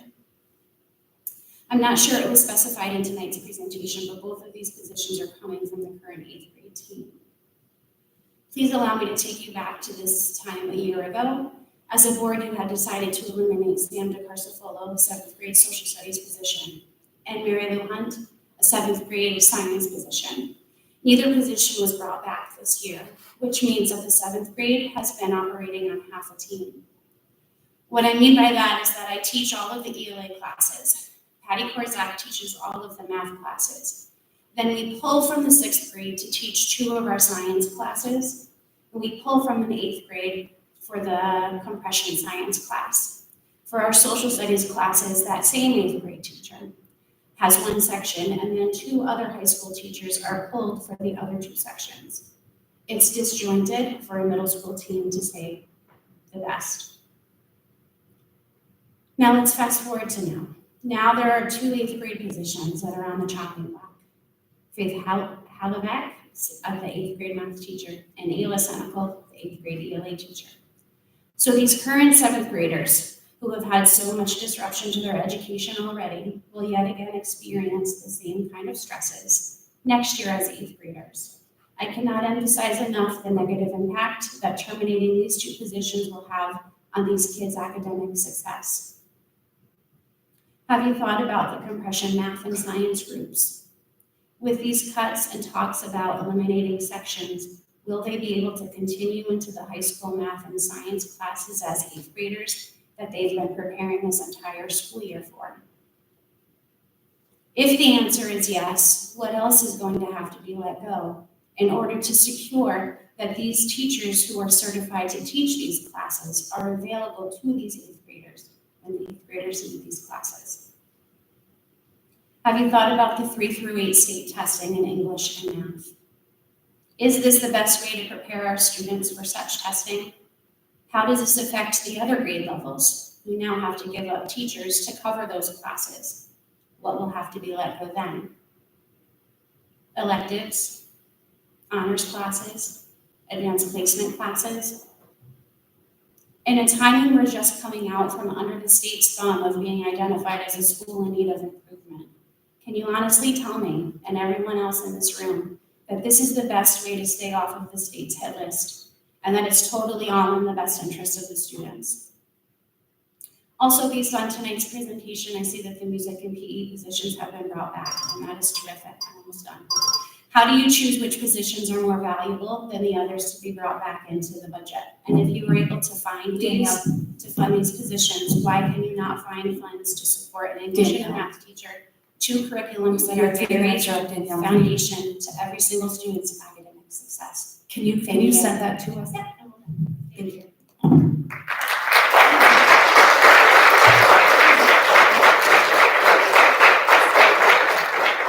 Andrea, I don't trust you, but I'm gonna keep my own time up here, girlfriend.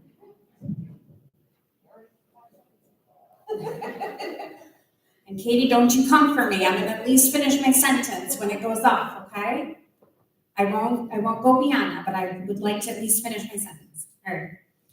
Good evening. My name is Julie Ettman. I'm a parent of a child at Berlin Elementary and Berlin Middle High School. Last year, when I stood before you, I asked for transparency. I asked how we got here. Much of the blame was pointed toward the previous administration's poor decisions or mistakes. However, here we are again. While I didn't have the opportunity to press at the time, since we're here again, I will press more now. Ultimately, the responsibility lies with the board. Our education system is set up with a series of checks and balances, and to get to this place, someone was not doing their job. Now, I'm not here to attack anyone, but I do think it's important and it needs to be said. One example is when I attended the board meeting on March 18th, there was a resolution brought forth and a vote requested to be done in real time due to the nature of the issue and time constraints. To her credit, Katie asked if there was a copy of the contract available for the board to look at. There was not a copy for each board member, but the people on the facilities committee had a copy and one was slid to Katie to look at. Here's where I have a problem.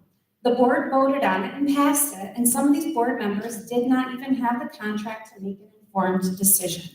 You cannot be so lackadaisical with so much at risk. Now, I'm not saying this one action got us here, not at all. I know the picture is much bigger than that. However, my fear is that this is a pattern of behavior and there are other decisions that have been made or are being made without all of the information. Cutting teachers and increasing class sizes seems to always be the perceived solution. You want input from the community? Well, here it is. This is not an acceptable solution to our problem. We talk about test scores, students' performance, attendance, and engagement. There are no studies that I could find that provided evidence that students benefited from increasing class sizes and reducing teachers. On the contrary, there are many studies done to show how smaller class sizes associated with improved learning outcomes, including higher test scores. Teachers are the heart of the school. Teachers make the most difference. When looking at education and what benefits our kids, it's the teachers. In the last proposal, there was much talk about the decisions today and how they impact our future. It sounds nice, even inspirational. Do the hard thing now for our kids and for our future. Well, let's look at the proposed class reductions. It was recommended that we maintain 3 sections of 2nd grade, but then reduce grade 3 down to 2 sections. Tell me what happens the following year when those 3 sections of 2nd grade move on to 3rd, which is now only 2 sections. Your proposed solution is short-sighted and quite frankly, not a solution, it's a Band-Aid and it comes at too high of a cost.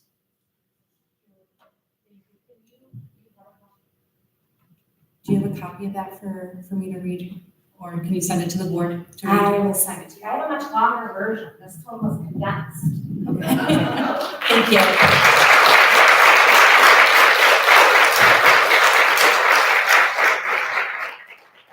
behind the podium.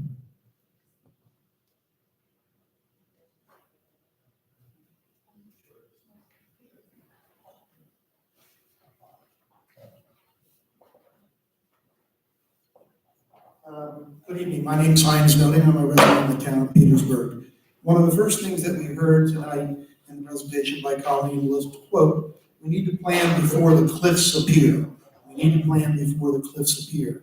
Based upon what I've heard and what I've been looking at over the last several presentations, and a lot of data from the New York State Department of Education, I question whether the cliff is actually in sight. Let's first talk about demographics. Between 1985 and 2005, the school district hosted between 1,150 to 1,050 students. 10 years later, in 2015, that number had decreased to a little over 800 students. Another 10 years therein, in 2025, that number is a little over 600 students. So within a 20-year time period, the demographics, based on the population count of the students here, declined by 40%, 25% alone in the last 10 years. Now let's look at expenses. Based on the information that was included in the presentations, in 2015, 2014, you spent about $17.5 million. This budget forecasts roughly $25 to $26 million. That's a 45% increase in cost. Now, what does that look like translate to a cost per student? In 2014, you spent about $21,000 per student. In 2025, that number is at $40,000 per student. Based upon the demographic trends on your first grade, second grade, third grade, fourth grade classes, you're going to be at somewhere between 500 to 550 students in another 10 years, and your cost per student is going to be $60,000 per child.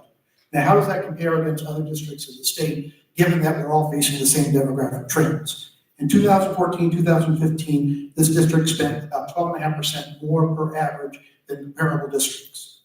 In 2019, that was 23%. In 2022, that was 41%. Today, that number is closer to 50%. Your problem is your cost structure is out of whack relative to your demographic base. It's not the teacher salary, it's your overall cost structure. And until that's resolved, the cliff is in sight.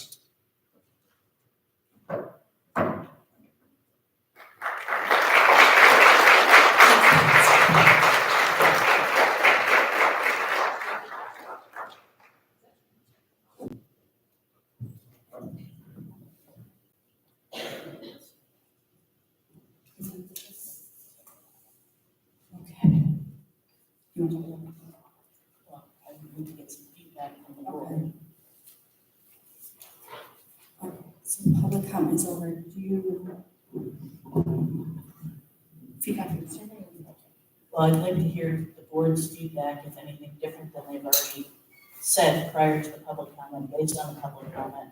Then what I will do is share what I've put together as the draft survey and ask if there's further information we would like to seek out. Any board member comment based on the public comment?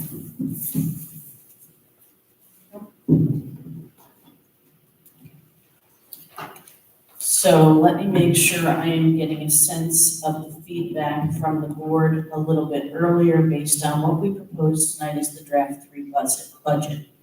That in essence, you were supportive of the draft 3 budget as proposed, going out at the 3.5%.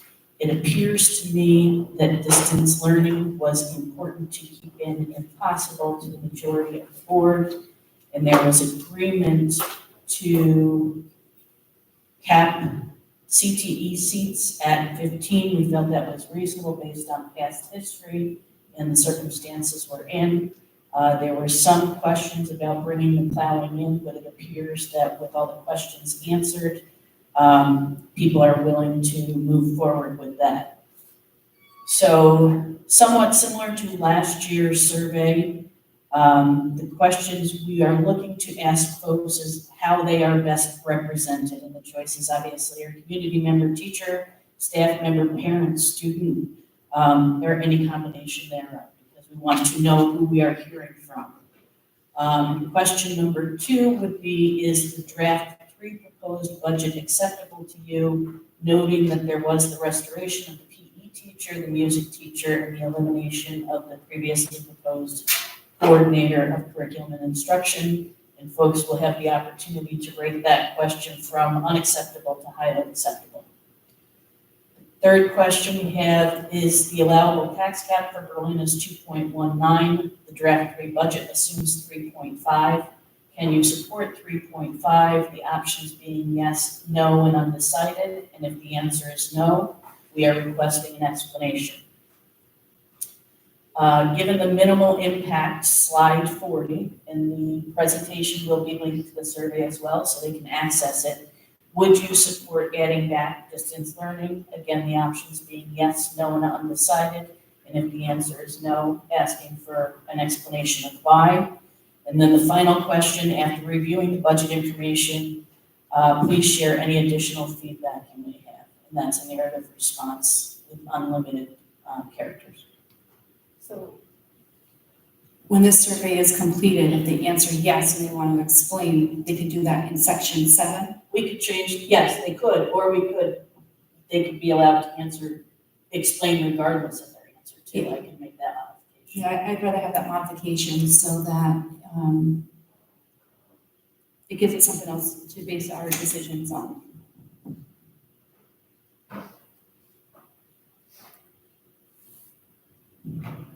And then, because we are gonna put paper copies out there, can we make sure the budget or this presentation is available on paper where we drop off the copies? Correct. Our plan is to deploy this digitally, hopefully as soon as tomorrow afternoon. We know we have the break coming up, which I know some people aren't available or travel. I know we meet on Tuesday, the 22nd, but we are planning to leave the survey live until Monday, the 21st. Last year, we closed it on Sunday. That's Easter Sunday. I'm not going to ask people to put it in by 5 o'clock on Easter. We will leave it open till Monday at 4:30. We will send the board updated compilations over the course of time. You'll just have to look at those last couple on the 22nd. But the format we use to do it compiles the data. We will put paper copies at the libraries along with QR codes. And what the QR code does is if somebody just scans it, it will come into the electronic. But if they need to do paper, we are asking them to drop them off to us at district office because of the limited hours of some of the libraries. We want to be sure we get them back. Okay. Any other questions on the survey? Okay. I would like to thank the public for coming out tonight and participating in our budget process, including attending the workshops. So thank you. Can I get a motion to adjourn? Motion by Frank, a second? Second by Sherry, all in favor? Aye. Adjourned.